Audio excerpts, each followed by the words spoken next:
Hello అండి.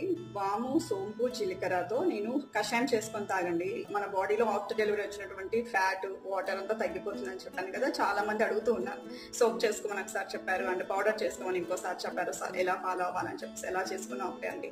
మనకి ఏంటంటే అప్పటికప్పుడు ఫ్రై చేసుకొని సోప్ చేసుకొని కషాయం చేసుకొని తాగడం వల్ల మనకి ఎక్స్ట్రా బెనిఫిట్స్ ఉంటాయి. అంతే కదండి. Always fresh food gives us good energy, vitamins, minerals అన్నారు. సో మనకి ఎప్పుడైతే ఫుడ్ అనేది స్టోరేజ్ టైం అనేది పెరుగుతూ ఉంటుందో వాటిలో కొంచెం ప్రాణశక్తి అనేది తగ్గుతుంది. అందరికి తెలిసిన విషయమే కదా. సో మీరు 1 వీక్ 10 days వరకు సరిపడా పౌడర్ ని ప్రిపేర్ చేసుకుంటే నో ప్రాబ్లం అండి. అది నెలల తరబడి 6 నెలలు, సంవత్సరాలు ఇలా వాడితే మాత్రం నో యూజ్ అండి.